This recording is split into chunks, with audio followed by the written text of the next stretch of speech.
think that the Sixers to respond in this game. I think you make a great point about what transpired at that end of the game, where there was a foul that was supposed to be called against the New York Knicks on Tyrese Maxey, and maybe they get those makeup calls here in this game. But I think this is a good spot here for Philadelphia, whether you want to take them in the first quarter, first half, or full game. I couldn't talk you off of either one of those. Um, Philly has come out and played well in the first quarter and in the first half in both of those games, and now you're back at home playing with desperation.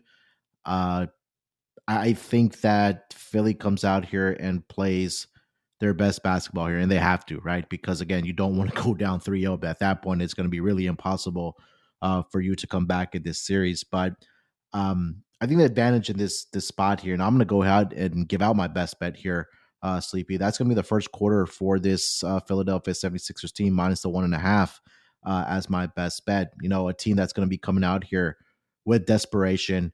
And I think the key thing also is that you have 2 days off, like I mentioned earlier on the episode, between games 2 and 3, because number one, you're traveling back. You're traveling from one city to the next city to play games 3 and 4. That's only, I think, to the advantage of the Philadelphia 76ers, right? We talked about Joel Embiid. He may be still dealing with that knee injury, gives him an extra day off. Tyrese Maxey, came out and said that he was dealing with an illness. And in his post-game interview, he mentioned that he wasn't feeling good. He took an IV, took some meds, try to stay hydrated, but still had an incredible performance. So he gets an extra day off. And I've said this a lot, role players tend to step up at home. And I think that somebody, whether it's Batum, whether it's Kyle Lowry, Kelly Oubre, uh, something from Tobias Harris, positive. I think that's only going to help the Joel Embiid and Tyrese Maxey in this game here. So I say all that to be on the Philadelphia 76ers in the first quarter in this game. That number is currently minus 1.5 over on DraftKings. And look, I mentioned the first two games in New York in Madison Square Garden. They were up at the end of the first quarter and 2-0 against the spread in that first quarter. A very small sample, right? But again, Maxi or Joel Embiid is going to play the entire 12 minutes in that first quarter. So I do like Philly for the first game. For the full game, minus 4.5. But I'm going to take my money, get in and get out with the Sixers in the first quarter. I would expect them to be up by at least 2 to 3 baskets here at the end of the first quarter here, CB. So I'm going to take the Sixers. That's my best bet, minus 1.5 in the first quarter.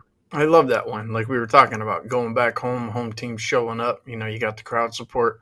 I do think that this is like kind of like a perfect scenario though for you to go ahead and cash this one.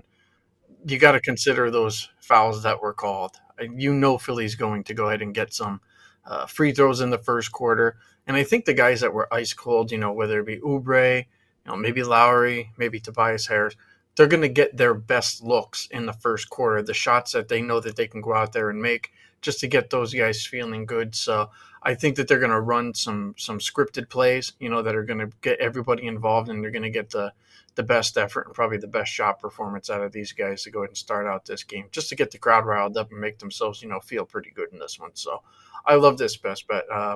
Kind of a little upset I didn't find it, but I approve. Good stuff.